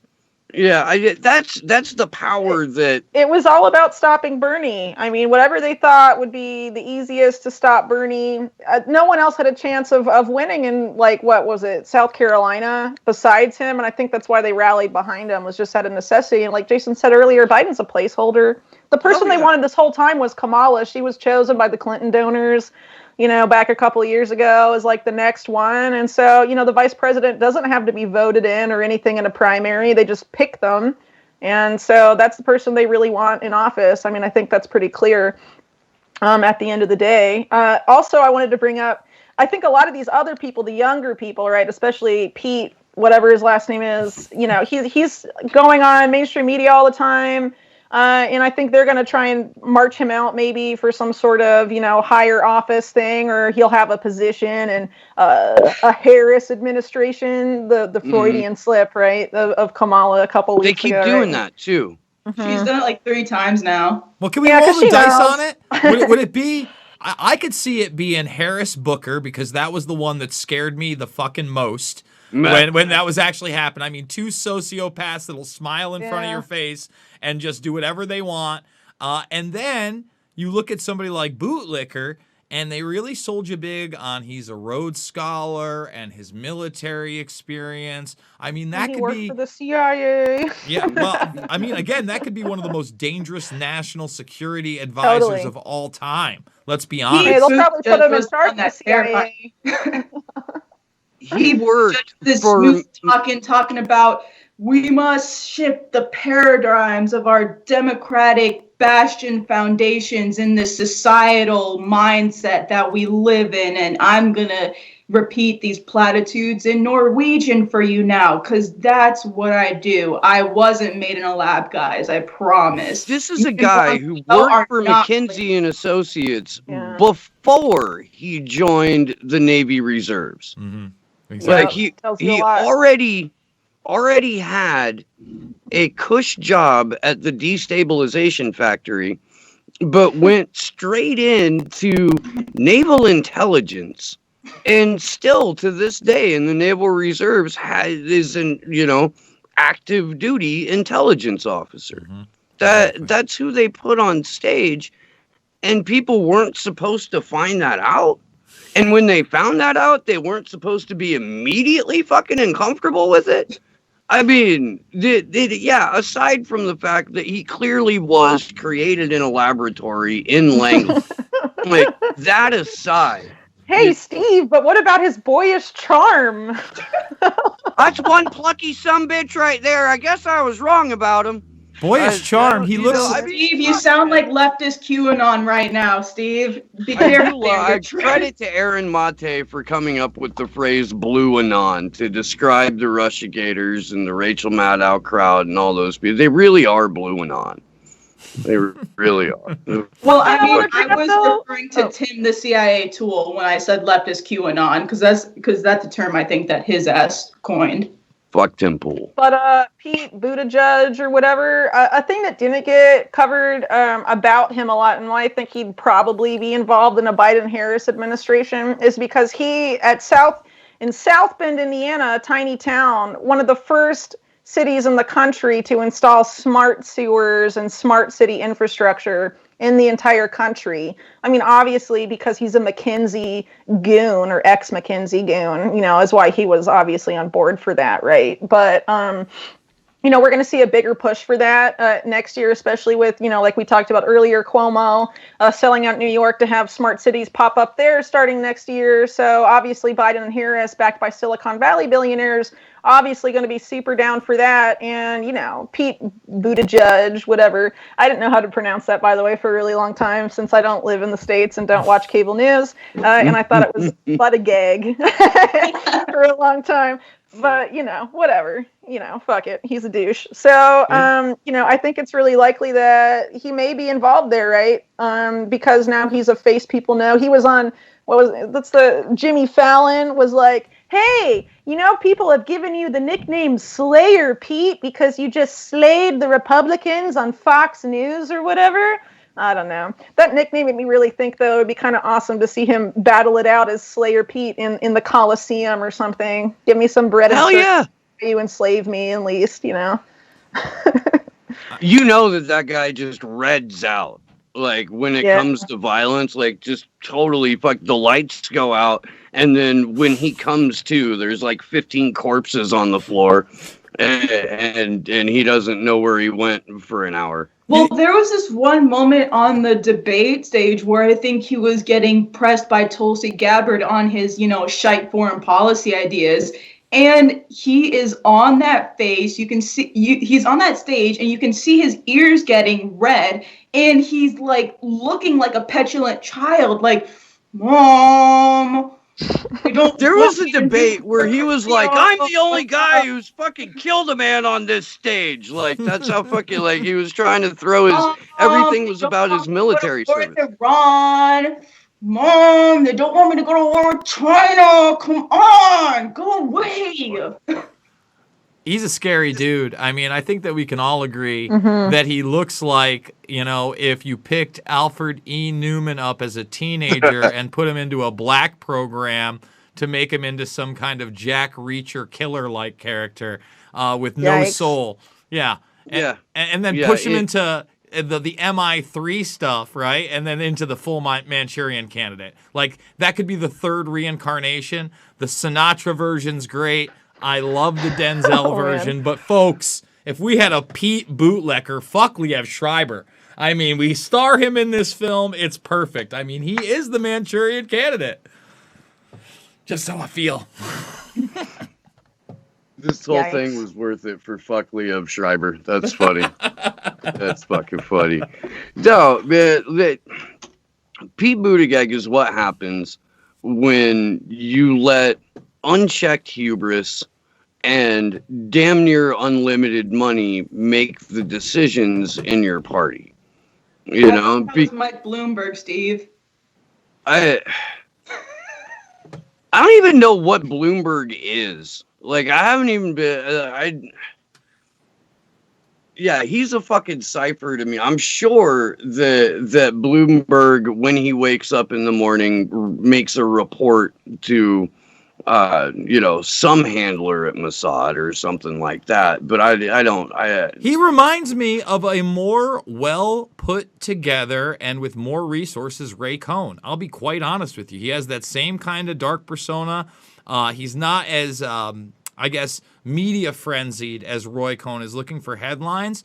But, I mean, he has that same psychopathic look. He has all those connections. He feels authoritarian. He jokes during the debates about how he's like the best candidate up there and doing a great job while he's fucking bombing.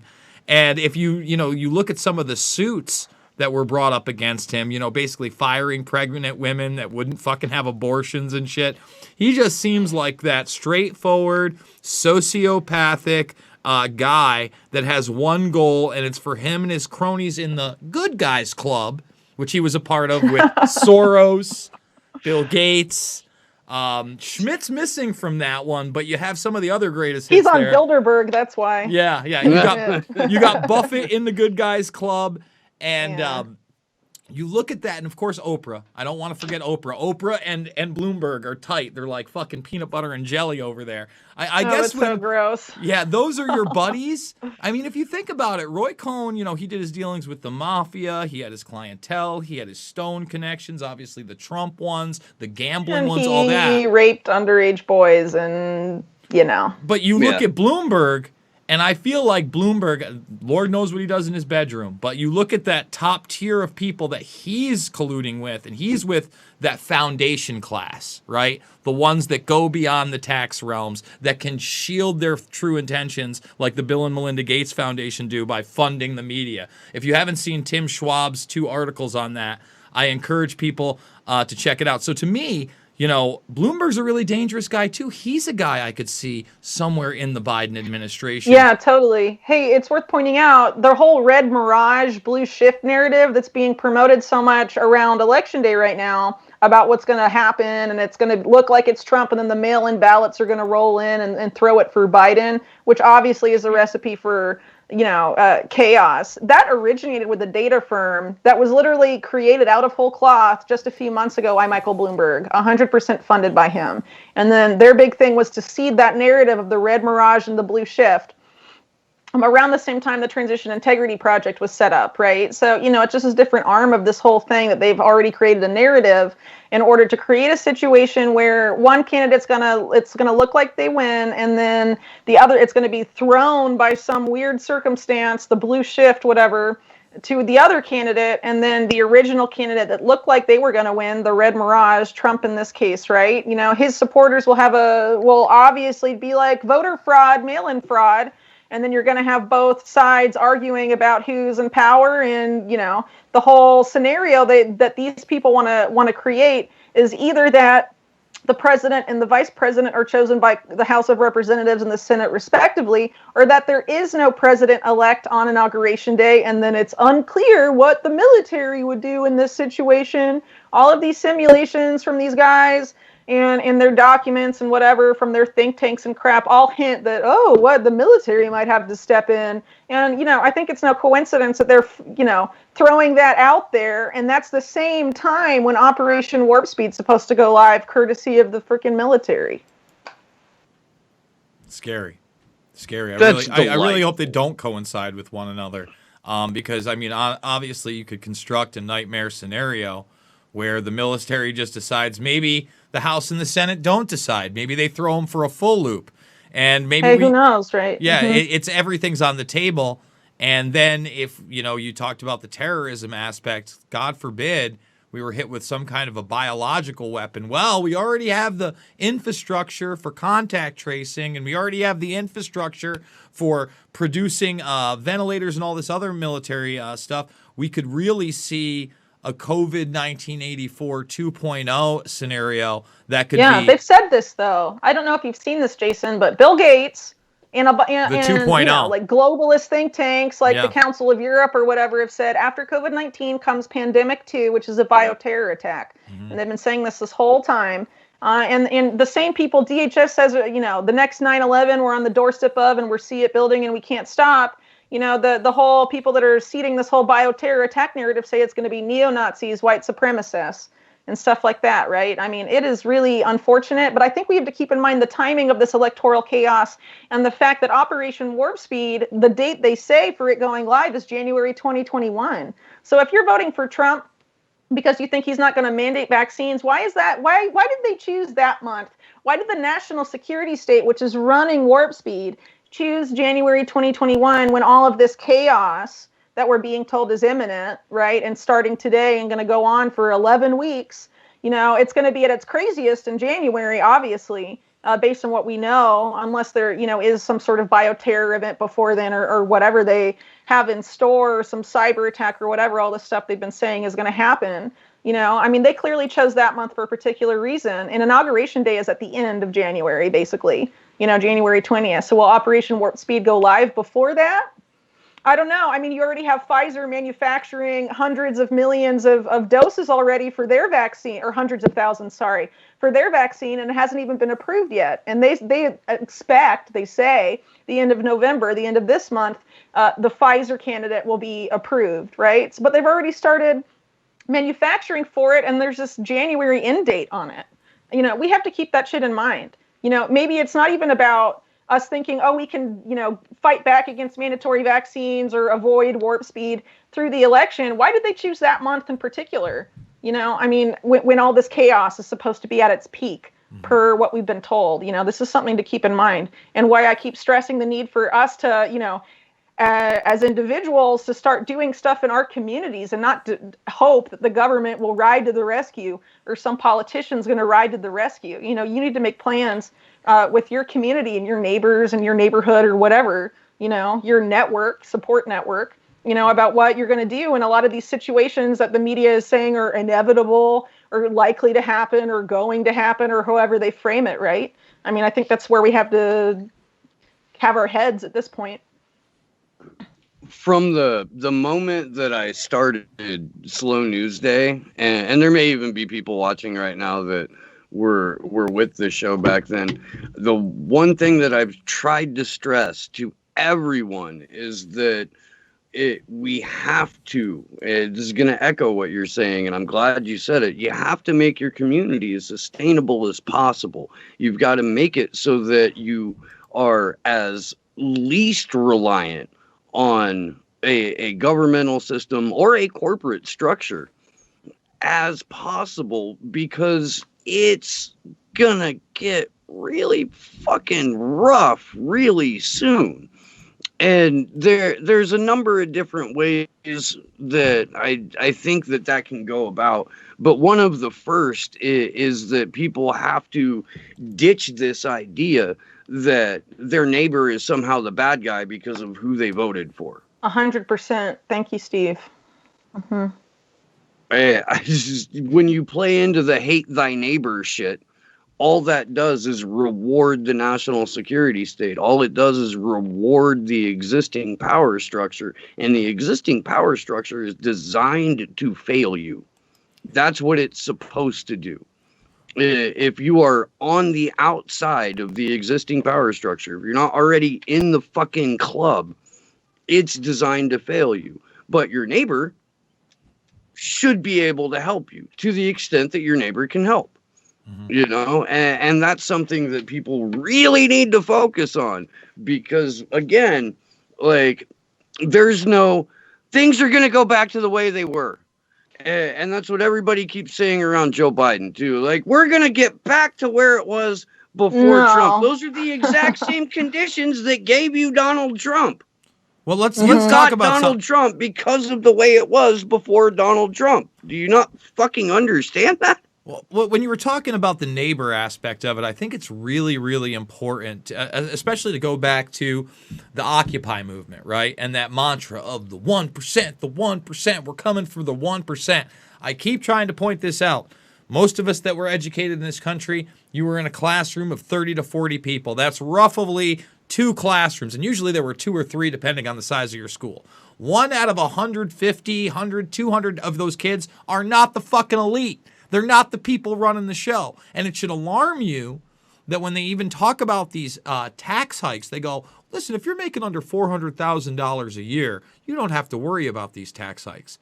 Well, the people making $400,000, 1.2, even $5 million a year, that's the upper middle class. I would argue to you, those are still your neighbors. Those are the rich kids that your kids go to school with, throwing the big parties and employing the community outside of the corporate structure. Those people are about to get fucking gutted. Their taxes are going to go up to 40 to 60%. I got news for you. The real enemy that's making $400 million a year or $40 million a year, his taxes ain't going fucking up. He's not paying anything else. Not a goddamn chance he is. So that's the true, they keep talking about that. And when they say, well, your taxes aren't going to go up, it's not good for you that your rich neighbors' taxes are going up. It would be better if the people that have their own private islands actually paid taxes and that corporations like fucking Google paid taxes or Amazon paid taxes or Apple paid taxes, but they don't. And they never have under this modernized system because it's set up to be corrupt like that.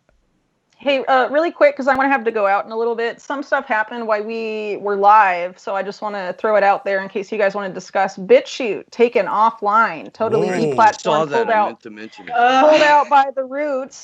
So that's power to Rockfin. I don't know. I hope the people at Rockfin have plans for this shit because it looks like that's how deplatforming is going to advance. Pull it out by the roots, like they did this to Gab a couple of years ago.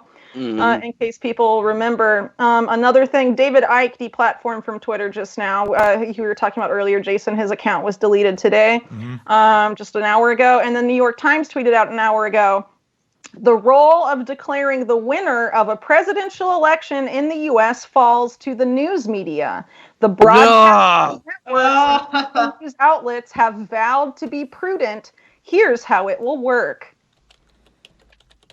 So just so everybody knows, I went and checked out bitchute.com and it does seem to be up. I don't want to be... It's back now? Yes, okay, it's up. Hey, I always check these things. But yeah, it does seem to be up. But just the fact that either there could be a DDoS attack or they could go into the people that host the site and get it out of there is very frightening. Again, in my opinion, we're just several hours away, 24 hours away from digital chaos.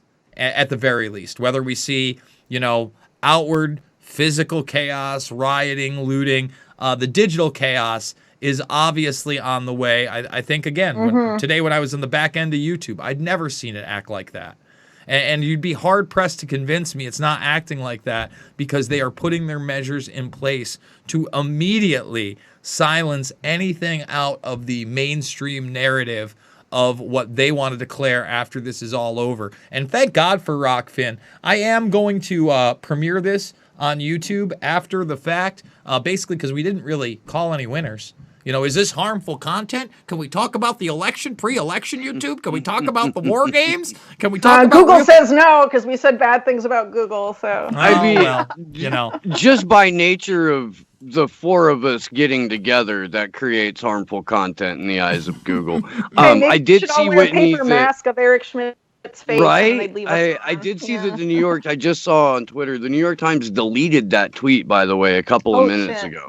Yeah. Wow. So they put it out there and then went, oh, maybe we shouldn't have done that. Well, it's a good thing Twitter isn't forever and nobody took a screenshot of that. It's a good thing archives don't exist. No, but it tells you where their head's at, right? And there was a lady that tweeted earlier today saying Joe Biden plans to announce, if he's declared the winner by the news media, before this New York Times tweet would declare victory and start forming a government immediately.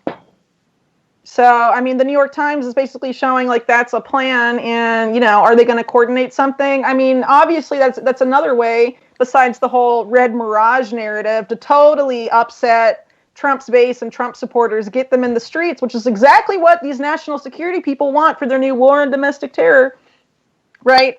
Saying, oh, the Trump people are violent, oh, they're armed, they have guns, they're militias, they're saying it's a democratic coup, right? I mean, this is what they're trying to set up. So I really hope people don't pay into this and can see this as being engineered to, divide us as much as possible so that they can benefit and come in and impose their maximum order as the antidote to the maximum chaos, but hopefully, I think a lot of Americans, and this is like my big hope, right, is that are tired of the shit, and are like, I'm not going to go riot. No, thanks. Like, I don't want to watch the country be ripped to pieces just because my guy didn't win. I'm really hoping enough Americans can just be like, no thanks. Things have been crazy enough this year. And so, I've seen some people be like, they were expecting these big riots in D.C. Apparently, there aren't even like none of that's going on. It's just like regular old whatever. No lines forming. I don't know. I mean, they'll probably try and engineer it if the news media calls it for Biden tonight or something like that. Yeah, I mean, you could definitely see some shit go down. But, obviously this is being engineered by the media and the people that control the media. Some sort of clusterfuck since they've already announced it. But I really hope, the average American is like, no thanks, I'm not going to be a part of this. Well, and there's just better things to protest. There's so much better things to protest about. I can name like Julian Assange, just censorship, so many better things to protest to begin with than an election that's already rigged to begin with between, racist, corporatist, imperialist tool of a national security state and a corporatist, racist, imperialist tool of a national security state. So there's much better things to protest than that. Sorry. Well, these are the same people there are people that were posturing, at least, that they were going to take to the streets and burn it all down over Amy Coney Barnett, or whatever her name is, the Supreme Court Justice. If we burn it all down, okay. That's what. Yeah, most people will never go to a protest in their life. Most people will never attend one. They may attend a parade that they're calling a protest, but if your protest has corporate sponsors or the approval of one of the two major political parties, it's not a protest. It's fucking a competition for a medal in the virtue signaling Olympics and nothing more than that. Yeah. Well, I find it so funny when liberals were just like, if they try and push like a justice through after RBG's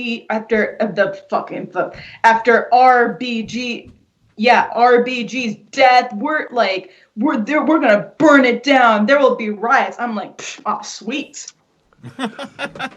Oh, sorry, what? No, but they do that to that helps Trump though. It does. At the end of the day. Because they're like, there will be riots. Most Americans don't want freaking riots, and they don't want their businesses or their homes to be like, in the middle of craziness. And that all plays into this whole thing of getting one side or the other side to call for the state to come in and ride to the rescue, and restore order and all of the stuff. And that's what these people, the national security state, whatever, backing both candidates, that's what they want, right? So, it's really problematic, the whole narrative they've set up. And what they've really done is they've created both a right-wing domestic terror boogeyman and a left-wing domestic terror boogeyman. And what they're, Antifa being the left-wing one, right? And they'll just roll that out whenever it's convenient for them. Today we're going to crack down on right-wing dissent. Let's use, white supremacist or QAnon as the big straw man and paint all the people we don't like with the same brush and say they're all part of QAnon or they're all white supremacists, even if they're not.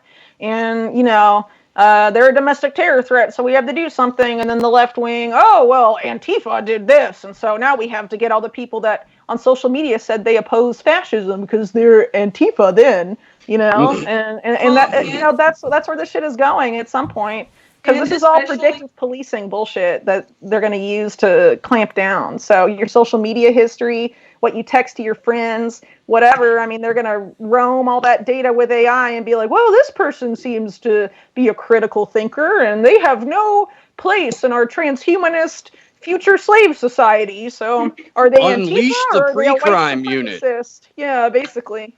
Well, and you have events like what happened in Beverly Hills just this past weekend where, you get a 2-for-1. You get Antifa essentially confronting the, conglomerate of Proud Boys, Trump supporters, just that whole area. They call it freedom rallies, and they have it like every couple Saturdays or so.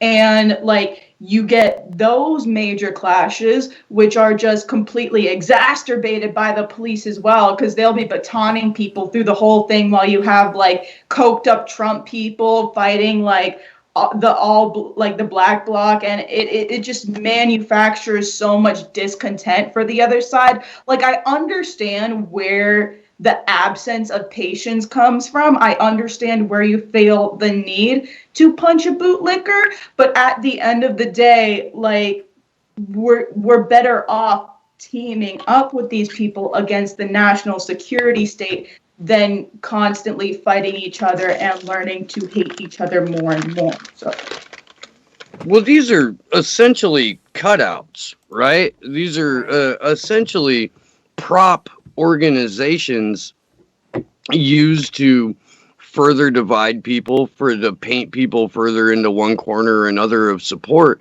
and to rally public, I guess, approval or acceptance of a severe crackdown by a police force.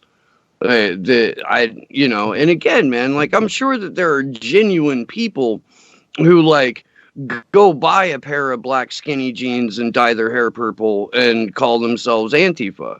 I'm sure there are.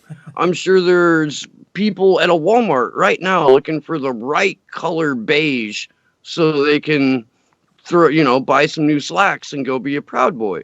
And I'm sure those people aren't, paid members of the national security state or a police force. That's not the problem. The problem exists within the leadership of both movements and how they've been positioned and used as weapons of the national security state. And I think they should fucking realize that by this point. And be like, wait a minute. But just because I think that doesn't mean it's going to happen. There's still people walking around right now, well, Bernie Sanders is the best. He's just the best, and he wouldn't steer us wrong, He is a good sheepdog that will steer you back into the waiting arms of the DNC, though, Steve. That's his hip hop. His hip hop name is Sheepdoggy Dog. Well, isn't that the whole Right, thing? okay. That they keep you in this team mentality, whether it's, left, right, conservative, liberal. If you want to get out a little bit on the flavor, then you can be a Proud Boy, or you can go extreme Antifa, etc. There's all these subgroups that still bring you into the false left-right paradigm every single time. And even when one of these groups starts to get out of the norm, which I would argue was the original Tea Party started by the 9/11 Truth Movement, pre-Ron Paul, that then got usurped post-Ron Paul into this mainline Republican movement where people like Sean Hannity were promoting it. Meanwhile, Michelle Bachmann. Yeah. Meanwhile, a year earlier, he was coining the term Paultard. So I think the big thing that we need to do is get people out of that right-left mentality. I think it's hard because, again, if you look at Trump, he was a lifelong Democrat. most of the policies that he, has passed are like 90s Democratic policies. If you look at post-COVID 1984, the guy might as well be fucking Bernie Sanders. He gave everybody a UBI. He tried to give them more, and he cut fucking medical big pharma costs, or tried to anyway, via executive order, something none of the Democrats could do on medications. So, I mean, that would be like the wet dream of the supposed progressives, yet orange man bad. With that being said, guys, it's been about 2 hours. I got the girls stomping around upstairs. Sure, I got to go too, but there's a new Joe Biden gaffe that I would like to end the broadcast with, if that's okay. I'll read it out, and you can look up the clip on Twitter if you want to hear Biden say it. So I'll begin. I had a job with a nice country club kind of pool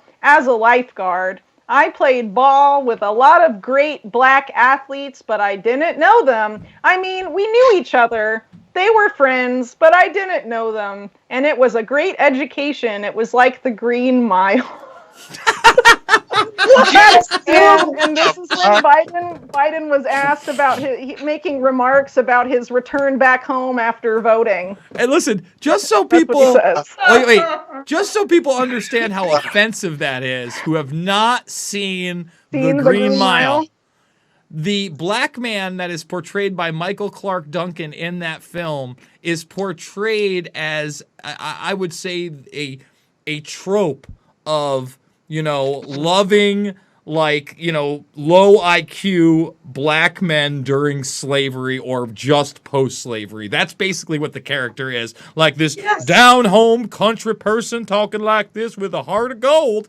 For him to say something like that, like we talk about inherent or implicit racism, that's fucking inherent or implicit racism. Comparing, bro, he had a fucking hood fantasy about a dude named Corn Pop. Like, are you kidding me? A hood fantasy. Man, the only thing that would make this election like amusing to me at this point is that if they bring out Corn Pop, Corn Pop apparently died, but if they raise him from the dead and march him out, and then he and Biden can like duke it out with sock and boppers, like I'd be okay with the election chaos they've created if I could just watch that. That would be enough. That would be enough. What if he? What? And I was gonna grab me a chain. Whitney, I was gonna beat him with a chain. What if you could get? I'm just saying, in Corn Pops as like a little prize. Remember when you were like stoked about the little prize you got in there? Yeah. Joe Biden, like a young buck Joe Biden, wielding a chain, just standing there.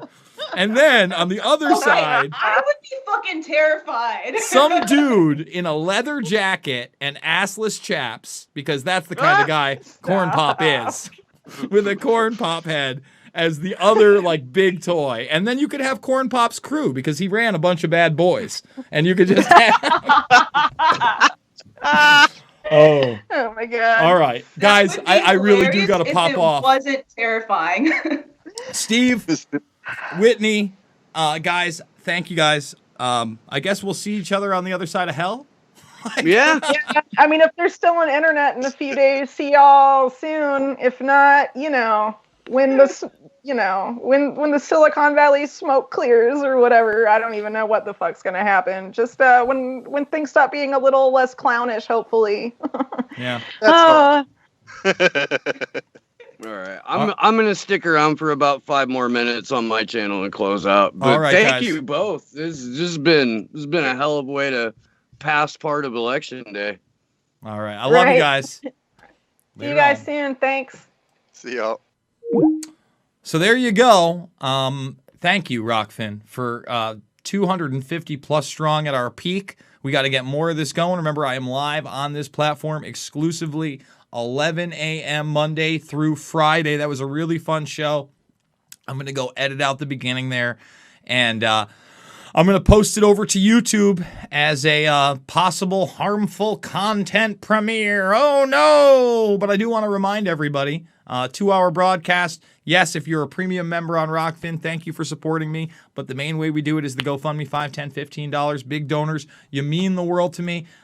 Everybody watching, that watched live has that free account. If you missed it live, make the free account.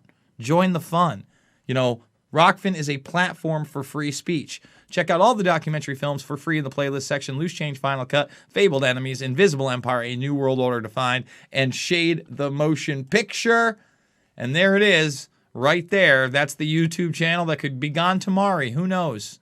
Who knows? We're trying not to be harmful content, but go subscribe over there as well. Thumbs the video up and become a member of the Burmis Brigade. Guys, I love you. And once again, thank you so much for joining me.